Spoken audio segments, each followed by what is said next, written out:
All righty. What's going on, Macro Perspective peeps? Seamus and Marco's here. We've got another great episode and a great guest today. But before I introduce them, just do me a favor.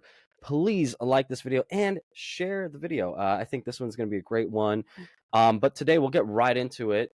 We have Heather Linden in the house, who is the director of physical therapy at the UFC Performance Institute, which is so freaking awesome. Super stoked to this, but she'd also been part of the United States, Olympic Committee of Sports Medicine, doing things for outpatient orthopedics. She has a whole history and a big dossier here, being part of some of the historical Winter Olympic Games, the Rio Olympic Games, freaking Sochi, all these things, and being, able to implement, daily rehabs and, for the elite of the elite, representing America.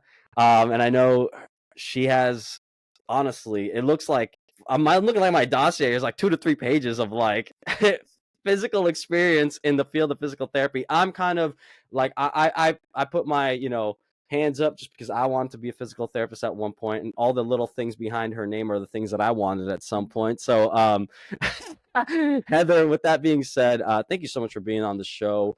Would you mind just maybe a little bit of a personal about you, maybe where you're at now, what you're doing, and just the things that excite you right now? Yeah, I mean, I've now been a physical therapist. Gosh, I hate to say this, 20 years. That definitely ages me. And right now I'm at, like you said, the UFC Performance Institute. 7 years ago, a recruiter called me and offered me probably my dream job here, starting from the ground up, really assisting MMA athletes and changing the evolution of combat sports. And with that, the last 7 years has just grown significantly from a team of literally it was N of one for my sports medicine with UFC to now I have over 12 employees, about to tie on 14 employees. And by the end of next year, probably anywhere about 20 sports medicine clinicians globally around the world. So it's crazy, it's busy, but it's super exciting. All the really cool things we've done for athletes. Previous to that, like you mentioned, I worked for the Olympic team. I got to experience 3 Olympic Games, Pan Am Games, Para Pan Am Games, Youth Winter Olympic Games. So I traveled the world with all 52 sports, summer and winter. So really, honestly, I'm blessed to be here. I'm so excited to talk to you guys. I hope my journey, interests you guys and other people out there. But, I just absolutely love what I do. So glad to share That's that. Thank you so much for sharing that. I want to ask you, what got you into physical therapy? Like, were you like injured or anything like that, or are you like a sports athlete? Because I grew up wrestling middle school to college, and like I was like, oh, I'm always getting hurt. So it was always like the athletic trainer and my physical therapist that I was like, oh, this sounds like a great career. But then when I got into my exercise science degree, I was like, I actually like coaching because I don't know, like when I went into physical therapy internships at the time in LA, it was always just like, hey, go do this person on STEM. It was very generic and it kind of rubbed me off in the wrong way. So then that kind of directed me away from it. So what got you into it, and what was so I mean, you're at the cutting edge now, but what was so, inspiring for you at the time to do that? So I actually always loved the medical field. Growing up, I was weirdly infatuated with the medical field and actually really thought I was going to be a surgeon. That was probably my initial goal. And then when I got to college, I was an athlete, like you just mentioned, did multiple sports from gymnastics, soccer, baseball, equestrian, gymnastics. And then I actually was recruited into cheerleading in college because I was a really good gymnast and I was little, so they could throw you around. And so I did college cheerleading, but with that, lots of injuries. So I loved medicine. And my first year at Virginia Tech as a cheerleader, I was just talking to our athletic trainer because I had an ankle injury and talking about kind of what I wanted to do with my life. And he was like, I really, everything you're saying, you're such a people person. Like being an MD is amazing, but like the actual one on one experience you're going to get with a patient is going to be minimal. It's going to be a quick office visit, things like that. And he's like, Heather, I think you should shadow our football physical therapist because he's in sports. It's amazing what he can do to these athletes. And literally the first day shadowing him, I was like, that is the career for me. And that's kind of how I changed all of my focus. And I always wanted to do sports, but back in the day, there wasn't a lot of physical, like you said, it was very generic. You would go into an outpatient clinic, throw stim, count to 10, maybe 50 times in your day, and it was very mundane. Now sports medicine is really cutting edge. We're making bigger impacts. Hopefully that carries over to the general population, which is something that I do think is a little bit behind in our profession. But you can impact athletes, patients at such a higher level. And that's really kind of what guided me to pursue that, apply to physical therapy school, and then get through the trenches So to get where I am now. with like Yeah. you mentioned kind of you're getting your like cutting your teeth into the Performance Institute and then working your way up to where you're at now. Like what was like a day in the life in the beginning then versus now for you out of curiosity?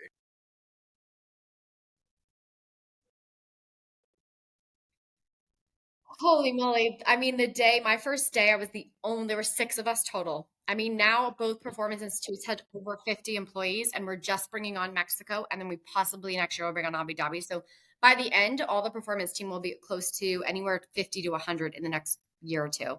And the first day was six of us. There was one person for each department.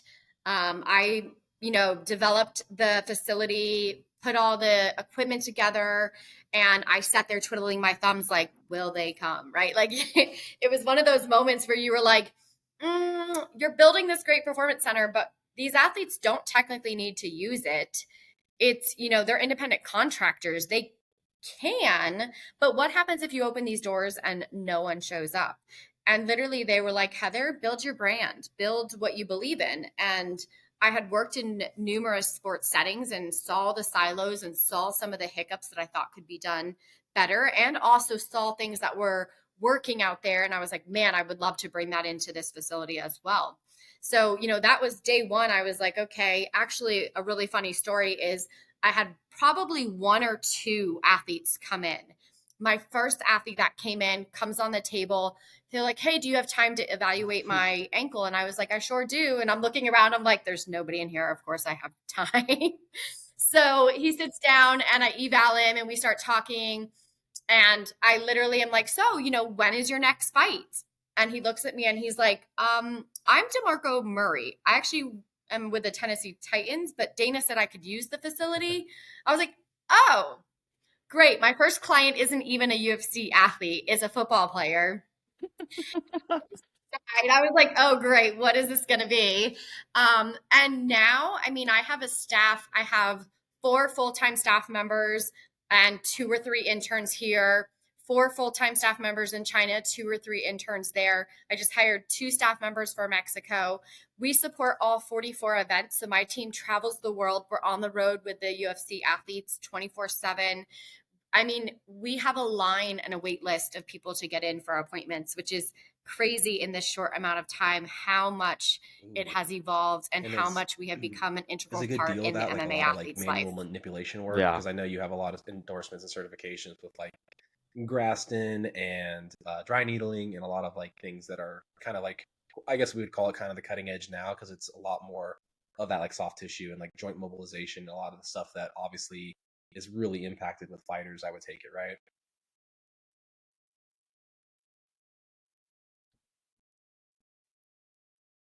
It does. And I mean, I pride myself in being a really experienced manual therapist. I do see sometimes people don't put hands on anybody anymore in our professions. And, to feel what a joint or a tissue feels like in your hands and then be able to use all of these techniques that I've had certifications in and change that tissue quality and then back that up to keep it that way. I definitely, we spend usually about an hour a session, and we spend about 50% of that doing hands-on treatments. And then we'll follow Yeah. that up with correctives or anything like that. So we are very much working hard every day. And we have really full schedules. Oh yeah. It's a great workout. I mean, it keeps us Yeah. all kind of in shape and moving. My question on top of that is with some of the things that I'm seeing coming out of that social media from like your posts and stuff like that, like getting getting folks from a therapy to a game day ready protocol, because that's what I'm seeing like in your posts, like concussion protocols, game day ready Yep. protocols, and they're talking about the physical therapy. They're talking about the fitness, the strength and conditioning. Obviously, the PI has that, and obviously the nutrition. I'm wondering, what do you tend to see with common in MMA, because you're dealing with so many, probably thousands of people now. What are the common, I would say, mixed martial arts injuries that you're seeing? Is it like hits to the head? Is it like neck injuries? Is it shoulder? What are the common ones that you're like, yeah, we see this every day. This is every day. I mean, so you can kind of categorize them depending on what part of the sport or what discipline of the sport that they, I would say, are experts in. So you see, obviously with our sharp strikers, we're getting a lot of the shoulder injuries, the labrum injuries. I mean, that's like, I would bet that 80% of our roster has a labrum tear. So, and 50% don't even know it. It's very manageable conservatively, where in the general population, they'd be like, oh my God, I have a torn labrum. I have to go get surgery. I can tell you that probably 80% of our athletes are fighting at the heaviest, highest level with no issues, with good management, right? So I would say with our strikers, we see a lot of labrums. I would say with athletes that are bigger into grappling, we're going to see the ligament tears from submissions and things like that. So knee ligaments tend to be a priority when it comes to that. Those grinders, those wrestlers who definitely by far have the most injuries are your neck, your disc herniations in the neck, disc herniations in the lumbar spine. We get a lot of those from our wrestlers, and just the wear and tear in the grind, on the knees and things like that.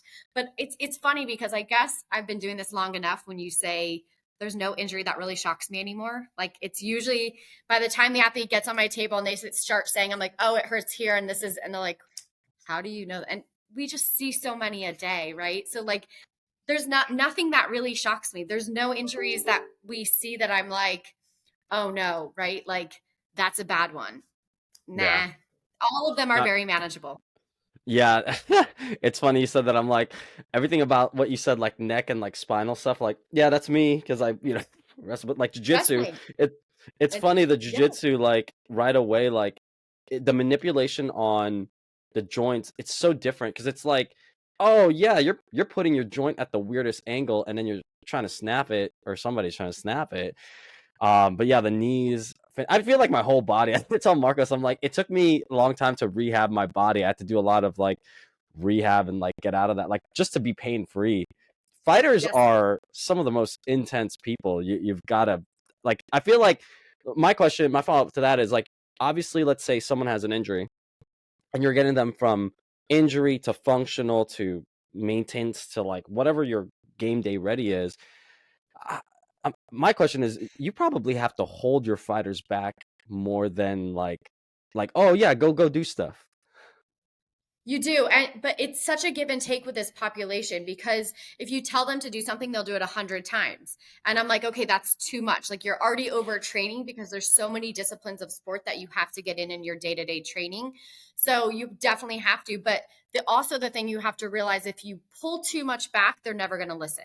It has to be that give and take with this population, because that mentality of a combat sport athlete, more is always better in their minds. So instead of more, I say, okay, you can do these, and this is, I'll give you this if you just don't do this over here, so I can work with that injury and improve it a little bit better. But if I don't give them things to do, they're going to do everything that's probably, inhibiting that injury to be healed. They're fun though. They are probably by far, I probably like regret saying this, but like the best athlete to work with. Like, they are so considerate, and so there's just no egos and there's no expectations. It's probably a whole honestly, they are like just a pleasure to work with every day, and it's so rewarding. Yeah. Yes. I did outpatient for my first, almost my 5 years before I really dove into sports. And like I think there was one day my mean average was 92 of the patients I saw. So like very different, you're working on gait training, you're working on just activation of muscles. But one thing that we always laughed about is I would treat my 92-year-olds just like I'd put them on a BOSU. They'd be like, Heather, they're 92, they're going to break something. And I'm like, challenge them. And they did really well. So the human body likes to be challenged. The human body likes to do things. Unfortunately, our day-to-day grinds are what take us out of that and make things more difficult for ourselves. But it loves to do things. So if you challenge it, it can, I mean, we have fighters that compete with very significant injuries that most people would be pulling out. I mean, other sports you might see on ESPN, like, hey, they're out for 6 weeks. My athlete's out for like 4 days if I'm lucky, right? I'm laughing at that right now because I've never done any others. I mean, I've done some baseball and some basketball growing up, but like I only ever since like I watched The Ultimate Fighter, the only things that have been on my TV have been mixed martial arts, Olympic wrestling, jiu-jitsu Yep. stuff, and then Marcos was like, "Hey, you should get into the the fantasy football league with the rest of our team," where he kind of like coaxed me into it. Yeah. And I've been watching like the fantasy league, and they'll say on my roster like, "Oh, questionable. He had a calf issue. He didn't practice today because he had a calf issue." I'm like, I know people getting kicked in the calf in the professional realm, and they're still gonna show up on Saturday for a fight. I will have like arms and legs hanging off, and they're like, "Can I still fight, Heather?" And I'm like, "Oh my god!" Like it's crazy. And the fact is, they are successful. I mean, I think I've told this story a million times, but you look at Francis Ngannou when he defended his championship belt, no ACL, grade 3 MCL, 4 weeks out from his fight, and he wins in grappling, which is like one of the hardest things to do when you don't have knee stability. It's amazing. I would also bet that probably 60 to 70% of our athletes don't have ACLs and they don't even know it. Like we get MRIs and they'll be like, no ACL. And I'm like, how long have you ever had an incident? And they're like, no. So it's pretty crazy, but our mechanisms of kicking is how an ACL is torn. So the extension of the knee and then a rotational position is how you pop your ACL. We do it every day in training. Like our athletes do it every day in training. So like most of them, like will say, hey, I felt a pop, and they're perfectly fine the next day and they get an MRI and their ACL is gone. And I'm like, I've seen a traumatic ACL in football. I've seen traumatic ACLs in other sports.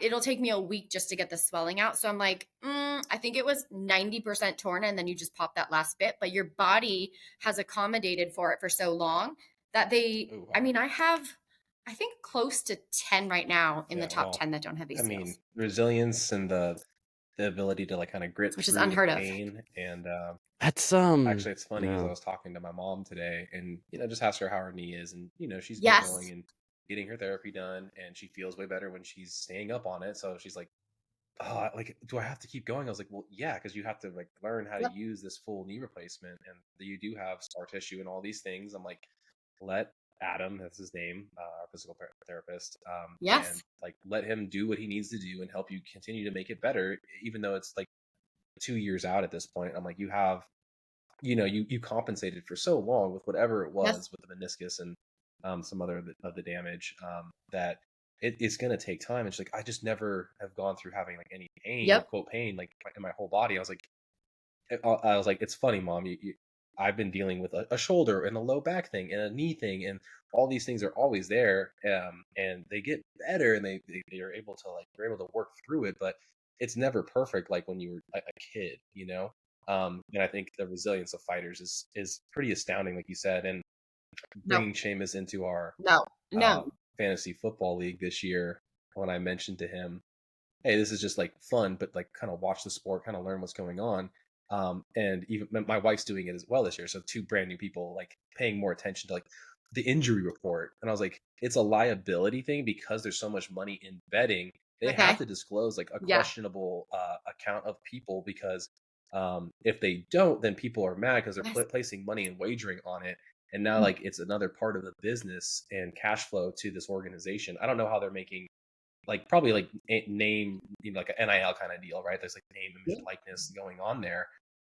And the biggest one I can think of that happened a couple weeks ago was Bijan Robinson, Yeah. where he had like a head thing that they didn't disclose. So everybody was betting on a game that team should have won, and also that player performing well.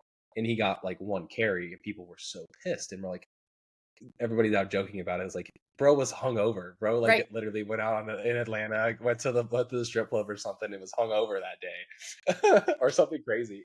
Yeah. But it's like, I think that's the difference of like your guys' Right. athletes, like you just said, they're fighting through it to get up through the camp into their payday effectively, right? They don't fight, they don't get paid, right?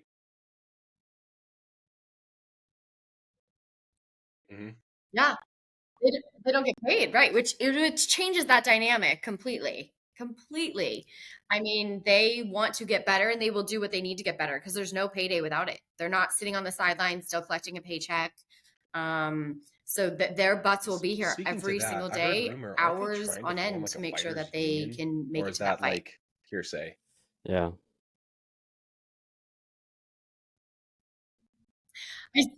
So there is something about that. I just recently read, I think, an article on that. There's a lawsuit or something about like the union and the amount of pay, which it's very black and white in my eyes in the sense of like most other sporting organizations pay their athletes somewhere between 40 and 50% of what it is. Right now, the UFC is somewhere between, I think, 13 and 16% of what they make gets the athletes get return on. So I think there's a lawsuit about to like try to go through to try to equalize that a little bit more like other professional organizations, which I mean, any professional sport started without a union, right? And they have evolved and evolutionized into having that team. I do see that happening in MMA eventually, which I think is a good thing for our athletes. I mean, I think there's going to be pros and cons because they're independent contractors. They're going to realize that freedom goes away a little bit when you are in the sport. But with that, you reap benefits, you retirement, medical insurance, other Mm. things like Does that, that that mean like the definitely the Performance sport Institute would do is, like long-term rehab too projecting as part of towards like that that. accommodation, Yeah. like for I mean, ongoing support that and care sounds potentially? Yeah, so we do a lot of long-term rehab actually because one, I think we're really good at it. I'm just gonna toot our own horn where our teams are great with long-term rehab. I mean, we have NFL players. I had the Clippers contact me to send their people for long-term rehab in the summer here. So we get a lot of other sporting organizations because with our long-term rehabs, we are seeing our athletes 2 hours a day, a full hour of PT in the morning, a full hour in the afternoon. With that, they're doing an S&C session. And then they're doing any kind of sports psych and things like that. They're getting their meals. So they will come in and they're here for 3 to 4 hours at a time each day. And nowhere else are you going to get 10 sessions of physical therapy in a 5-day Mm. span. And honestly, we're cutting rehab time frames in half. Like the NBA published a study that on average an Achilles is a year-long rehab. We did Kelsey Plum, which was on the Aces. We got her back in 6 months. So whoa. we're now having other sporting organizations acknowledge, because in other sporting organizations they're going to maybe be seen 30 minutes, or they're going to go to an outpatient clinic like we had spoke of where there's maybe 4 patients being seen at one time or something like that. So we're kind of a little bit of a unique situation when it comes to long-term rehab. So we have athletes flying in from Sweden. We have like Jamal Hill, who was our champ, rented a Mm. house for Yeah. the next 6 months here, and he's doing his rehab with us. Yeah. So Yeah, that's cool that you talk about that because now you're going to do that in multiple. So you guys have China, yep, we have Mexico coming up. Mexico will open in January. Yep, They're going to do in and then Abu there's Dhabi. Abu Dhabi at the end of next year. Yeah, Okay, so now obviously because it's a worldwide sport, and I think there's what like 800 on the roster for UFC. 700. Yep. 700. Okay, so now they're gonna have more opportunities, not just Vegas. Obviously, Vegas is like head honcho right now, right? But they're Yeah. gonna have more opportunities to do that, to stay on that side of the world if they need to spend 3 to 4 months, kind of like Jamal Hill's doing 6 months rent a house and do that. Um, Yep. my question is, if these fighters, what my follow up to one of the questions, kind of going back, all these injury rates and things like this. One of the things kind of bringing in football and stuff like that. Mark was talking about like a head thing. Obviously, these fighters are getting hit in the head constantly. I think I remember one of the movies back in the day with Will Smith, Concussion. Was Yeah. the movie that like Movie. that Great movie. deterred me from doing football. I was like, Yeah. oh yeah, I'm not gonna do football. I'd rather do wrestling. But then obviously like that still destroyed me. But what is like the concussion rate? What do you guys see are like concussion rates and like people are getting hit in the head 24/7. So what are you guys seeing over there? So it brings up really interesting topics. I mean, our biggest this year, we have a big brain health kind of initiative that we developed an interdisciplinary concussion return to play where it incorporates supplementation for brain health. It incorporates a bunch of stuff in there, which is pretty unique. The bad part is they are independent contractors. Like, so I can give them a step-by-step return to play protocol, but they don't actually have to listen to me, which it kind of stinks. So I think the more education we do with this population and the more stuff they're starting to realize that it's okay to come forward. But then it's funny because I just hired a new employee here and she was at Duke and Wake Forest, and they're very much brain management, concussion, new age technology. And she looked at me the other day and she's like, there's times I actually don't think these guys have a concussion and they were like hit in the head. And I was like, agreed. So it's interesting. We will do baseline testing on them. They will get in a fight and they're better than their baseline testing. And you're like, that doesn't make sense. Let me ask you So this: what are you guys using for brain tests? What do you guys use? I only ask because we use like a WAVI protocol, but that's not like a brain MRI. It's like a brain performance like testing. But what do you guys use at the PI? So we use C3 Logic which is a neurocognitive test. It's iPad based. It's kind of a SCAT6 meets Impact.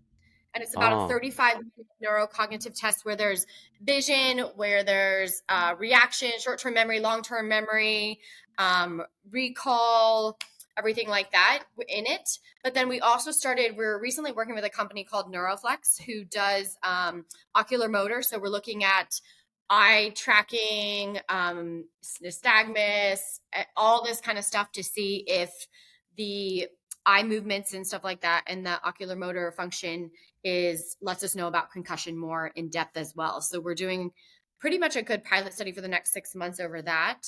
But we constantly, it's pretty cool because we do get a lot of opportunities to try really good products and see what's out there and what works. I have a great sports science team that literally will rip product apart, I would say weekly. Like people will send us stuff and they will pull it, research it, see if what it does, and they will get back to them and be like, this is trash. And like, it's gone. Like it's crazy. I mean, it's amazing to see it happen, but we definitely keep trying to evolve what our concussion protocols look like and really take a big brain health initiative when it comes to these athletes. But I do also, on that topic, which I always challenge people, is I do think our athletes sometimes develop a reflex. Like if they've had a hard knockout, that spot on them, people will say they lose their chin, right? In our sport. But really what I think it is a reflex. I think your body remembers, your brain remembers that happened and you got knocked out and it doesn't want it to happen again. So even a quick brush of that area turns the body off. And because there's so many times you'll see people and you'll go, wait, how did they just get knocked? Like that wasn't even hard anything. or anything. Yeah. I think there is a component, and like we were looking to see how we would study that a little more to see if there is a reflex that kind of your body gets trained, just like the reflex of if you touch something hot as a kid and you have a reflex of pulling that off, right? Like we have this in our bodies that innately develop due to situational or traumas or things like that. So I'd be interested to learn and see how we could look at that a little more in depth to see, because here they are. I'm like, oh, wait, they got knocked out. They come back, they do the neurocognitive testing, they do the VOR, they do all this ocular motor stuff, and it's better than before. Like that doesn't make sense. Yeah, it's from a medical standpoint. Like you just said, it's like you wouldn't expect brings up a lot of questions. What would occur? Yeah, that is happening, and that other kind of like jarring effect where it's like your body kind of remembers, it's kind of keeping a score. And I mean, you guys do so much with like fight data and like damage done and things like that. I wonder if there's like probably an AI model that'll probably eventually be able to kind of understand that a little bit deeper for you guys, and you're probably already doing stuff like that. Yeah. Extrapolate the data. Yes, I'm hoping. I am definitely hoping. I mean, we look at mouth guards and stuff, looking at impact. There's so much really cool stuff that we're trying to study to learn more about this sport and look at exactly what the forces are placed on when it comes to punches and things like that and what they develop. So no, well, like the brain health cool. is interesting, but like I want to talk about that. Go ahead, Marcos. Play recovery time getting cut in half with the Achilles injury, and obviously you're using Kelsey Plum kind of as that case study there. And the reason why I'm bringing this up is like the NFL seems to be plagued with Achilles injuries this year, and Aaron Rodgers being the biggest name, right? So it's like we are seeing him like 2 months out now from, or a little bit Yeah. longer. Well, I guess it's 2.5, right? From injury to surgery into a rehab protocol where he's like literally throwing a ball, like, and standing and walking, in a period of time that people did not expect. And now they're asking the question, can he get to a point where he can return to play in the same year that he tore that? So like, what are some of the things that are going on in that recovery standpoint to get these people back? Yeah. So I'm not sure if you're familiar with the protocol, or so Dr. Elatraj was the surgeon on that case, same as Jamal, but Rogers was really lucky. So where it tore, the tendon didn't tear from the bone, the tendon tore from each other. So there's a brand new technique that's out there that Elatraj is doing, and they take two components. They do two small incisions. They take the tendon, they pull it down, and then come out the heel bone and then tie it in. So they're looking, that new rehab protocol is going to be 6 months and that's like the full rehab protocol. So now you put that into once a day, twice a day during rehab, you're starting to change that. So it is very much possible, if everything goes as planned, for him to be back this season. The amount of technology, surgeries, I mean, we look at ACLs. ACLs used to be over a year.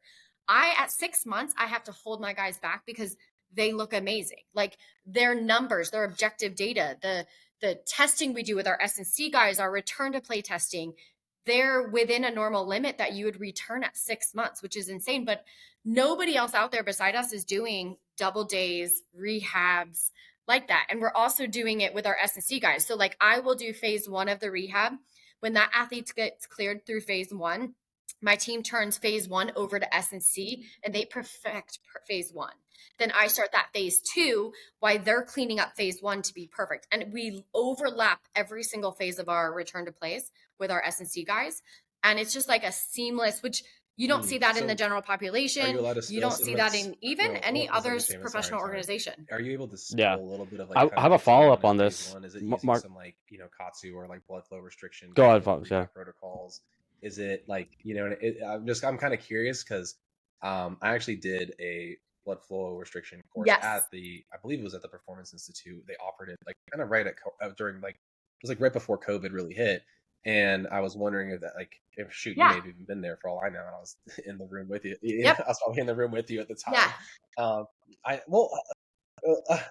I was. Marcos. Come on, Marcos. You should say hi. For something in that area. He and I hit it off, and he's like, "Oh, come on, bro, you're too big for for this cuff." I was like, "All right, bro, you're bigger than me. Come on, like." But we were just, and I actually really remember one of the things from that was one of the ladies was in there getting certified that's dealing with osteoporosis, and she was trying to find a new way to just train and try to build, her longevity up, and she was like mid 60s. So I'm wondering if that's something that you'd phased in those phases out of curiosity, or if you can spill a little bit of like what are like the main components of by chance? Yeah. So the two biggest components that I think have made us stand aside is one, we do use BFR quite frequently, immediately off the run. So we are integrating that into, God, soon as the wound is healed enough, or sometimes we'll even use it on the other side until that wound has healed. So that's like day 1. Day 2, we have another modality that's it's not really in the PT market. We're really lucky that the person that owns Endeavor, Ari Emanuel, is very into technology and stuff. So he's constantly sending technology our way. So sometimes PTs will use the neuromuscular e-stim. You might see ARP, or you might see other things that people will stim and then make people do exercises. Is it called through. The Newbie? We have a machine here that, it's a really expensive machine. You really don't see it out there. I know you're shitting on the Newbie. No, that's it. Okay, sorry. Oh. No. I was like, no. So wait, actually, Newbie stole from ARP, and then Newbie's getting sued because Newbie took the technology from ARP and then made protocols. So they said theirs was different because they put protocols. ARP is now suing Newbie because of that. So there's a whole thing with that. But Similar to the situation is there's a machine out there that the research has showed activates the muscles in all the contractile positions and forces that a muscle can activate. So like we look at ARC, we look at NewFit, we look at Russian Stim, what's out there to get the muscle to activate so that they don't get atrophy. And the muscle contracts like this. Well, the machine we use contracts like this, contracts like this, contracts like this, contracts like this. Like every position a muscle fiber could contract in, we have it. So we use that pretty early on with our rehabs as well, which I'm seeing with that technology that we don't really get that atrophy stage and we get out of that phase pretty easy. Like within 2 weeks, awesome. They're getting that great activation that we can just now take that technology and throw it aside and say, okay, let's get to work. Let's put the real meat and potatoes on there. So that's one of the things. So we cool. have great recovery. We have infrared, we have laser, we have shockwave. I'd imagine everything that you you can guys have heal the body faster with, we have access to. That's on point. I have a follow-up. I have a question on this. Yeah. The cream of the creme, like the optimization, like I would, if there's a way to get to the PI, I'd be there like every day. My question is, so obviously I know the FDA just did some new rules with this, but do the athletes, I mean, I don't know if you could disclose it, but like peptides are a thing, like BPC 157, CJC 1295, Upamorelin, all these things. Like I know people probably get their hands on. I've seen, in the clinical world we work in, like those are things that we talk about all the time. Dude, I know probably athletes do that. Like and that's probably not something what are your thoughts on that? That's my question. No, honestly, so peptides are the newest thing, right? They're out there. There are some great peptides. There are some great uses for them. Technically, athletes can't use it because it is performance enhancing, but I also know that there isn't the best testing for peptides in this situation. So like USADA testing and things are kind of behind when it comes to actually, there's some that they can test for and there's some that they can't really. So like on that, I don't know exactly which is which in that sense, because that's more of the USADA thing. What I can say with peptides and all of this stuff is it's a great adjunct. You see a lot of people, normal people using this for help healing, recovery. I do think that's where the future is going. But I will also be that medical person that's going to say this. With peptides, we stimulate new cells, so you get better healing, you get all of this stuff going on, but it also stimulates bad cells, possibly. So like, let's just say you had a cell that was cancerous in your body. We actually don't know medically yet if it will also stimulate that, which could speed you up to get cancer faster. But we don't know that yet. This is all stuff. I mean, peptides are so new. We don't have a 10-year study on what actually happens. We have the good right now, and the good is really good. But I'll be interested to see in 10 years, hey, is there anything else that kind of happened with those peptides? And that's where, like, I've had people ask me, like, should I use peptides? Like, not UFC athletes that maybe don't get drug tested and things like that. And there's times I'm like, hey, if we need some recovery and healing, they will use it. I have, friends of mine, guy friends of mine that are still in like, club sports and stuff. I had one that like tore an Achilles and we used peptides and we did non-surgical on him and he returned, right? Things like that. So like all of that is great technology that I think our world will evolutionize and become where it's common things for you and I. But I just don't think in the medical space right now, we know the counterbalance of it enough to say. So like now as a medical person, I would say, hey, if you can't recover or if you can't achieve what you want, maybe consider it. But I'm also going to say, like, if you're a 15-year-old or someone young and we don't know what these peptides are going to do, I don't know if I throw it in your body quite yet. Let some people be the guinea pigs first. Okay. Yeah. So nope, we use stem cells all the time. We use stem cells, we use PRP, all that kind of stuff. Are you able to do it in Vegas? Because I know a lot of people go down to like Mexico to do that, and I know I think Texas is doing it, but I don't know if it's like stem cells like that, right? Is it like, what's the technology now? You probably know more about it. Yeah, so stem cells are really cool. So there's 3 types of stem cells. There's going to be fat stem cells, there's going to be bone marrow stem cells, and then there's going to be the embryonic stem cells. Those are your 3 kinds of stem cells that we make naturally in our bodies and that heal. The problem is that in the US, the FDA and all of this stuff limits a lot of the level of what we can get. So I would say most US stem cells are going to be lab-based. Now, when you have a lab-based stem cell, they make the stem cell, but we don't actually know how viable that cell is. There's Mm. no way to test what cells are exactly viable. So you might get a stem cell that was made from a lab and they throw 50 stem cells in your body and 10 are viable. You might get a half-ass result. If Oh. all 50 of those stem cells are viable, you might go, oh my God, I had the best result possible. That's why right now we get such a mixed message when it comes to stem cells. Embryonic stem cell is the only stem cell that can mutate into every connective tissue. So it can redo a ligament, a tendon, a muscle. Where the other ones, the fats and the bones, can't mutate into all the different stuff. So it's not quite as that level. So Colombia, Germany, all these other companies, like they will vet stem cells. They'll have people donate their placentas, and then they do thorough testing on those cells to make sure there's nothing wrong with them, and then they're utilizing those to inject, which is why you see people going to all of these other places. You are now seeing the US start to do a little bit more in that, but we still have so many regulations that kind of push that down on us that we just don't get that level. That's why you see athletes going to different countries. So they Does that make can sense? take it though. So the UFC athletes can have that? Oh, heck yeah. We Oh. have a bunch that go down to South America, Mexico. It is a great adjunct. We're finding that like a small acute, like maybe grade 3 tear where you might consider surgery, throwing stem cells in that, doing rehab, and that's such a faster Something return. tells me that's tens. I'm of gonna need thousands some of injections. dollars Let's go that down we're to not South quite to America, that Marcos. level of balling.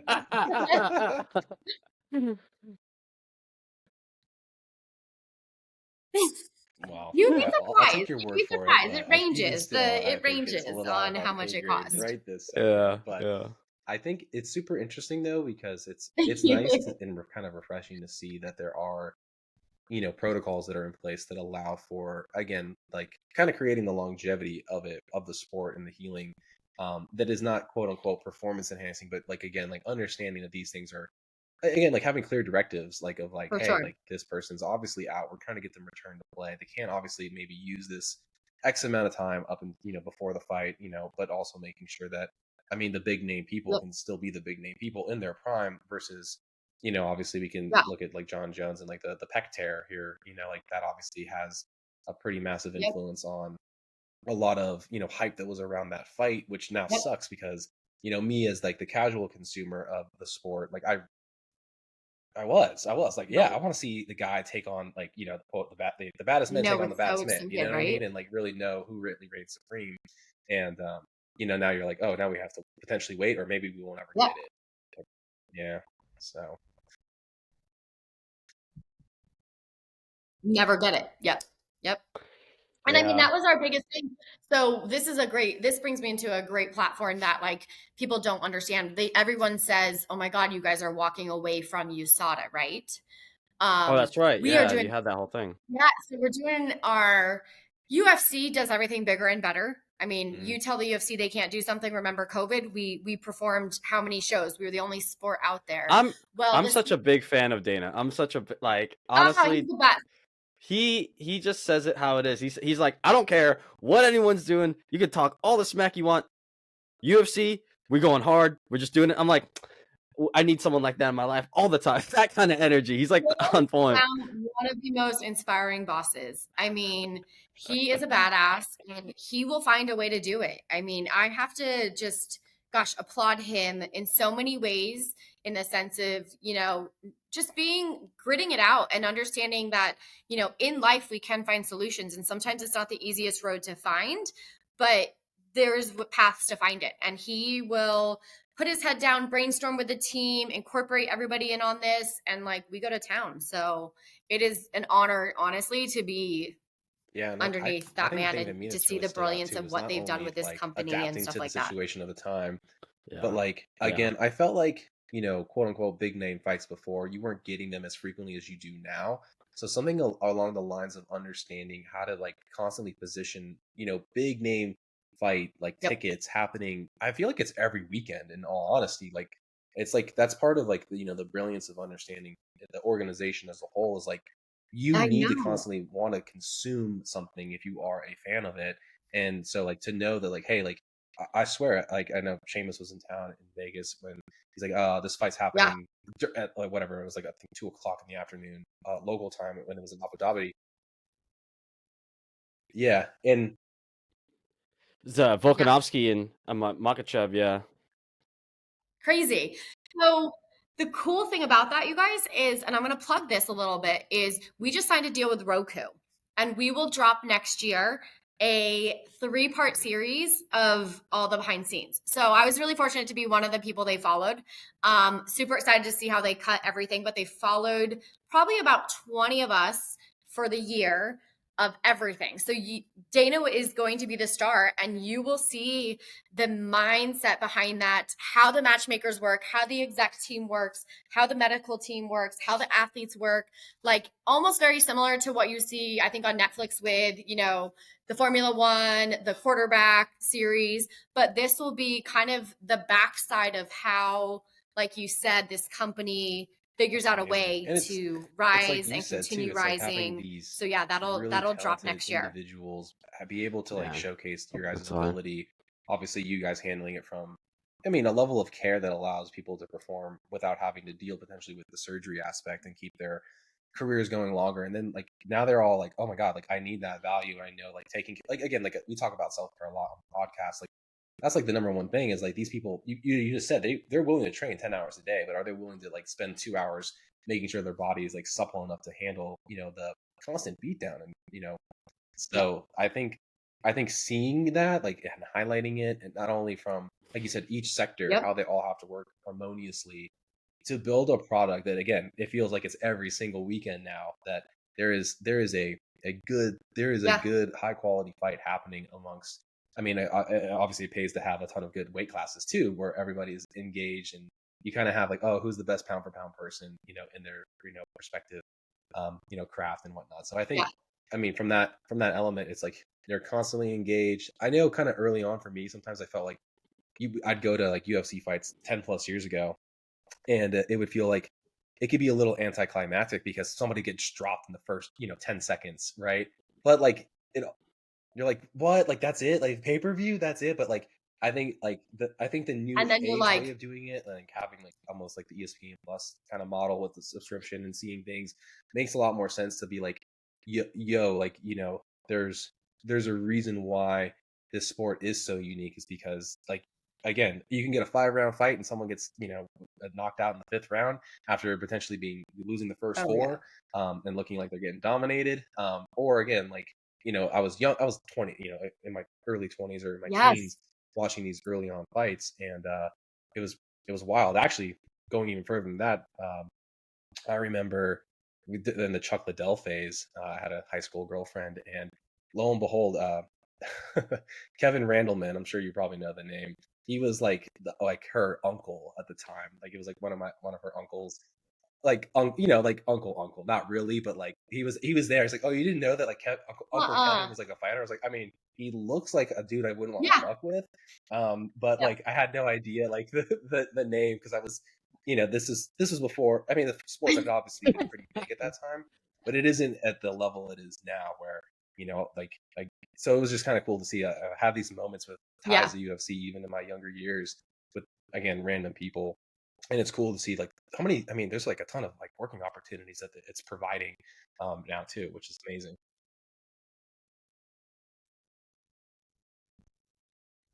Oh my gosh. I mean, we have about 300 employees under our umbrella, which is it's a big moving. I mean, Yeah, we're on the road with over 100 people each week. We have 44 weeks out of the year we do events, and there's about 100 people yeah. making that event happen. I want to ask about that, Heather, for you. I mean, did a little stalking. You have family, you have kids. How do you how do you do that? How do you do it? Being on the other side of the country or the world, and be like, all right, mom's got to go, peace. Like, or do you bring your kid? How do you handle your schedule, I guess? So I am very, very lucky. They're actually not my children. They're my boyfriend's children. Okay. Um, So I'm very lucky. They have a great co-parenting, like, cohesiveness, and she's amazing, and we just have a great relationship. So like if I have a really cool event on the other side, she'll take the kids for that week for us, and then we'll swap and do the next week. So I have the best of all worlds in the sense that I can still be a sports junkie, be traveling the world, and still get to enjoy that aspect of like motherhood. But honestly, it's like it would be very hard if if I had to, because you would have to rely. My team does it. I mean, both of my guys on my team here have families and kids. The coolest thing that we've started doing now that we finally, I think, are established as a department is they bring their families with them. Like, they were up in Vancouver and they brought the kids and, they went 2 days early, made a little vacation. The wives of the 3 guys on the performance team that were there did day stuff with the kids and had a blast, and then went to the fight. We're finding ways to bring the family with you to figure out that work-life balance that is never in sports. But, being the fact that I have been in sports for 20 years, I've been a boss now for almost 7 years. You have to find that way to make your team tick. And, everyone always said you can't do the family and you can't do this. It's honestly not true. When you have a good team and you can rely on each other, you find a way to do it, just like Dana does, right? So Yeah. we all do it and we all support each other. This weekend, tomorrow, we have huge fights in New York. So everybody's coming over. The kids are coming over to my house. We're going to barbecue. We're going to watch the fights, and you just make it we have a really good team. And when you want to hang out with that team, not many people can say that their second family is their actually work family, but we genuinely do. We love getting together on a Saturday, watching fights, even when we don't have to, barbecuing out, sitting in the pools. Vegas has a normal lifestyle that people don't actually understand. They only think the Strip. But literally, we're barbecuing, we're having a great time. We're making that extra time to make the families involved with our busy lives. And then for me, it's setting those boundaries for my team. I mean, my team and I, we don't really work holidays. My team and I are done if you're not on the road for a fight at 5 p.m., which is unheard of when it comes to sports. I now don't have my team work Saturdays and Sundays. The things that I get to do and the support I have from Dana and the executives and my boss, Duncan, to have these initiatives to keep a work-life balance and keep my staff happy, but yet still functioning at the ultimate level, hiring more people that we need so we can space our days out. Or if you work the fight on a Saturday, you get Monday off. You get Sunday and Monday off, right? You got to find those ways to keep your staff happy.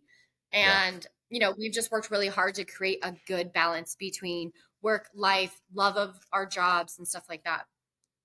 Yeah, I can respect that. And the whole Vegas thing, Marcos, every time because I've been to Vegas once a month or once every 3 weeks, and I've been traveling, and probably not as much as your folks. So obviously, they're on the plane 24/7. Sounds like almost.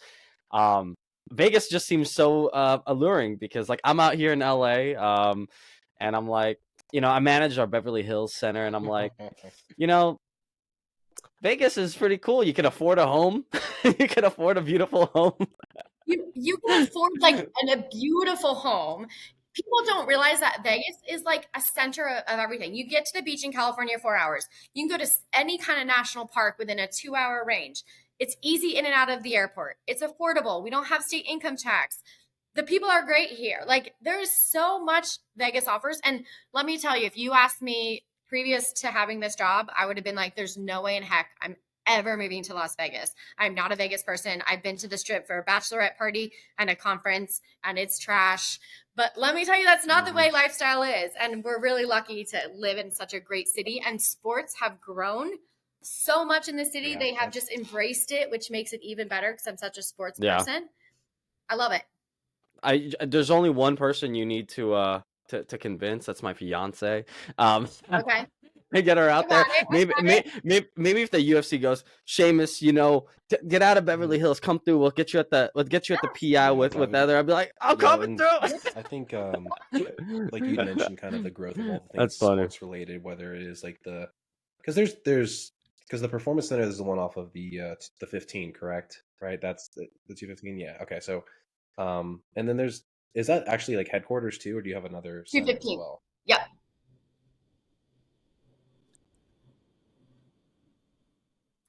Yeah, so it's one. So we have 2 big buildings here. We have one that's headquarters is one side of the building, and then the other side is the performance center. And then next door to it is the Apex, which the Apex is where we host all those shows. And then we also have another gym, a boxing gym. So we have tons of boxers training out of there and using the space for us. We have all of our production, green screens. So one of the cool small facts is everything you guys see is produced in house. So UFC is the only sport that produces all of its content, and then we turn that over to ESPN or Oh wow. pay-per-view. I mean, makes We do sense though. I everything mean, in-house. We we're have green learning that screens, as we have we're production doing this, is teams. that I you mean, kind of it's need to pretty have cool. your every growing organization modern times needs to have like a complete team dedicated to media and editing and learning how to do that, and like and or you having some sort of tie and understanding to how to do that, for yourself. And I know you mentioned that with like building up of your own brand essentially within the organization. And I For mean, sure. we're experiencing that with our other organization that we work with as well, because I'm like, why would these people want to work with us as health coaches, right? We want them to seek us out because they feel like that is an absolute professional. But if they just know you as somebody that works for a company, it doesn't really do you any good. Doesn't really give Yeah. you any, any gravitas or any reason for that. So like that's been, like you'd mentioned about like the Wow. team and the culture and things like that. That's been a big shift that we've been, I wouldn't say enduring, Yeah. but experiencing, right? Like it's, I actually really enjoy the fact that, so I was joking with a client today. Okay. It's like, oh, this was a meeting that could have been an email. And I was like, funny enough, I have one of those today, but like, I always really get so much value of like just exchanging ideas with our team of people, because we are so isolated from one another unless there's people at in our centers, Yes. that this allows us to do that. And we're always joking about we want We're to in our bring our silos. entire team together at like Yeah. one weekend to like have everybody that is in this like-mindedness state, so that we can all feel like we're moving up together and not just Nice. siloed off into our different respective centers across the US.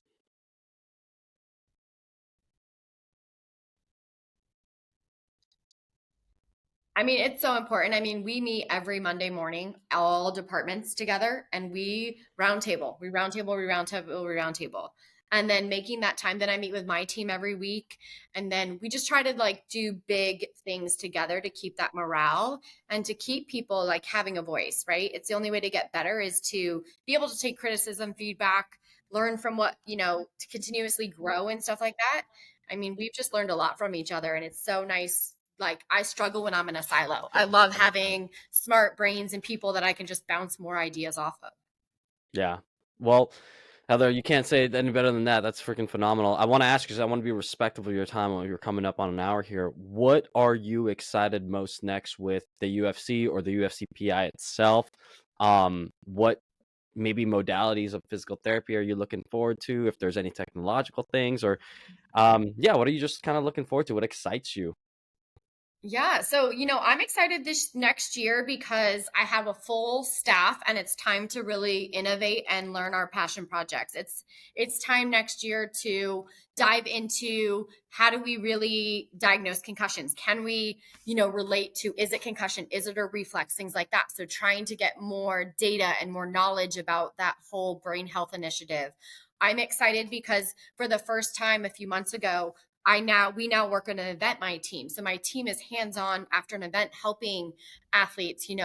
What we did is we went out and we, partnered with a company to get durable medical equipment, crutches, braces, splints. These are things athletes would finish a fight and leave. Like, I'm just so excited to, I think, like, bring the medical standard up for the UFC so that we are known globally as just badass, performance, integrated, like challenging, the norms, not staying static, which I think is something that we're really good at. But there's so many great projects that my team is working on when it comes to return to play, when it comes to understanding the MMA athlete of an injury perspective, finding buckets that we can do prevention and changing it from being reactive to proactive and prevention, and making a Awesome. difference And with I these have one last athletes when question it too, comes Seamus. to all of the So what is performance what is your disciplines. one favorite like technique Yeah. or tool, whether it's a piece of equipment that you do use on a pretty regular basis? Like which one do you think is like the most bang for its buck from from what you do?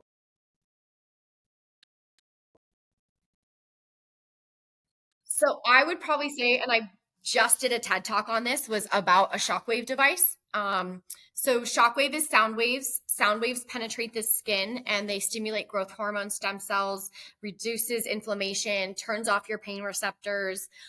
It is a device that, because we can use it at an early time when it comes to rehabs, that I do think like it makes it or breaks it. When there's things that I'm like, gosh, this won't fix this much. So it's pretty crazy. This is going to sound bad, but you might have to edit this. But The machine was used initially to break up kidney Is it the stones. Gaines wave? Yeah. Then they did research and they used it for erectile dysfunction. It is ED. one of the Mhm. top. Yep. And then Are you using the Gaines wave? so The Gaines wave? we have which one is ours? I don't even, we've used so many. We've done the soft wave, we've done the God, what is the other one we have? We have a portable one. We have we use it a lot. We use it on the road. We use it, and it's a quick, immediate, like when you have an athlete that punched somebody and their knuckle is killing them, I can use it over that knuckle within 2 sessions. They're like, I don't feel it anymore. Like it's awesome. So I think that's probably, I am not a modality person. Like I said, I'm more that hands-on. And there's nothing better than putting your hands on a patient and understanding what that tissue actually feels like, or Love that it. joint That's and what's funny. going on. But I do find that Okay. I'm gonna modality, give a lot I'm a more stock huge into like advocate for. the shockwave therapy Yeah. type of thing now, because it's one thing I actually haven't experienced, but I know for me personally, things that have been like revelation has been like the dry needling and like having that type of like stimulus and getting the blood flow, that with like cupping massages. So I know it's like it has to be Yep. all of it to really feel like, again, where you can feel most optimal. Is for me, it's like I'm a weekend warrior athlete these days. Yep. But again, I think a lot of people would be like, oh, okay, that's interesting, because I am dealing with inflammation, and seeking that out from another practice, Yeah. or people that are not just mailing it in when it comes to physical therapy is a great thing to do. And I think what you'd mentioned, finding a therapist like yourself that's very much hands on, is something that I think is really separating like who you should be looking for.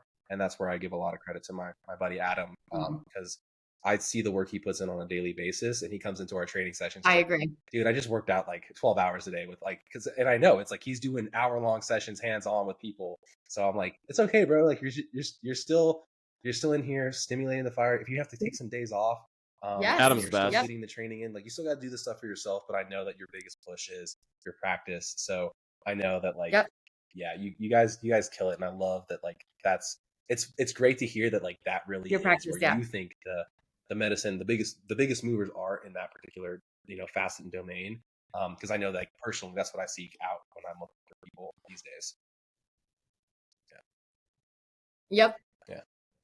Seamus, you want to wrap us up here? Yep. For sure. Yeah.